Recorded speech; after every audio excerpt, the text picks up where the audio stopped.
جب یہ بیعت ہو گئی اور مشرکین کو پتہ چلا کہ مسلمانوں نے موت پر بیعت کی ہے کہ ہم ہر حال میں، آپ صلی اللہ علیہ وسلم نے اس موقع پہ فرمایا تھا یا تو ہم عثمان کا بدلہ لیں گے یا میری بے شک میرا گردن کٹ جائے، ہم یہاں سے پیچھے نہیں ہٹیں گے. یعنی موت تو قبول ہے لیکن پیچھے ہٹنا گوارا نہیں ہے ہمیں. تو اس موقع پر پھر مشرکین گھبرا گئے اور انہوں نے کہا کہ چلو اب ہم صلح کرتے ہیں مسلمانوں کے ساتھ. تو یہ وہی صلح حدیبیہ ہے جو اس موقع پر ہوئی تھی. پہلے تو ان کی طرف سے عروہ بن مسعود بعد میں مسلمان ہو گئے تھے، اس وقت مشرکین کے نمائندہ بن کے آئے تھے. آپ صلی اللہ علیہ وسلم سے بات چیت کی اور اس کے بعد جب دیکھا کہ آپ صلی اللہ علیہ وسلم کے صحابہ کو کہ آپ کے ساتھ کیسی عقیدت ہے تو بڑا حیران ہوا کہ جب دیکھا کہ آپ صلی اللہ علیہ وسلم جب کوئی حکم دیتے ہیں تو ہر آدمی اس حکم کو پورا کرنے کے لیے پہل کرتا ہے.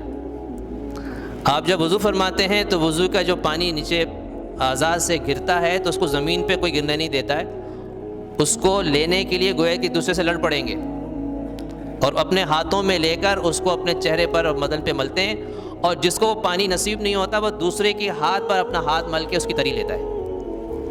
اور آپ صلی اللہ علیہ وسلم اگر تھوک دیں تو تھوک اپنے ہاتھ پہ لے لیتے ہیں اور اس کو بھی اپنے چہرے پر ملتے ہیں. اور جب کوئی گفتگو فرماتے ہیں تو سب ہمتاً خاموش ہو کر بات سنتے ہیں، مجال ہے کہ کوئی ادھر ادھر دیکھے یا کوئی کسی کی نظر اٹھے.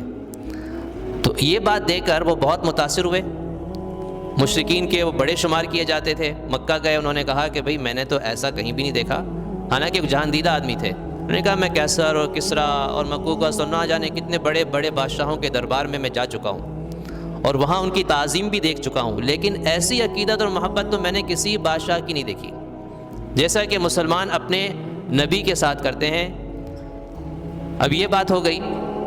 اس کے بعد آپ صلی اللہ علیہ وسلم کسی مشرک سے ہی گفتگو فرما رہے تھے، اتنے میں مشرکین کی طرف سے صلح کرنے کے لیے ایک شخص آئے جن کا نام تھا سہیل بن عمر. آپ صلی اللہ علیہ وسلم نے جب دیکھا کہ دور سے آ رہا ہے سہیل بن عمر، آپ نے فرمایا کہ قد سہل لکم من امرکم، اللہ تعالیٰ نے تمہارے معاملے کو انشاءاللہ کسی حد تک آسان کر دیا. اصل میں اس شخص کا جو نام تھا نا، اس نام سے آپ صلی اللہ علیہ وسلم نے نیک فال لیا. اس کا نام تھا سہیل. سہیل یا سہل کا مطلب ہوتا ہے آسان، سہیل تصغیر ہے. تو آپ نے فرمایا کہ اب معاملہ آسان ہو جائے گا. اس کے نام سے آپ صلی اللہ علیہ وسلم نیک فال لیا کرتے تھے. فرماتے تھے کہ بدفال تو کوئی چیز نہیں ہے، بدفال بدشگونی کوئی چیز نہیں ہے کہ سامنے سے کالی بلی گزر جائے تو راستہ بدل لو. فرمایا کہ اس کی حقیقت نہیں ہے کچھ بھی، کہ اگر گھر کے باہر کوا کوائیں کائیں کر رہا ہے تو کوئی پتہ نہیں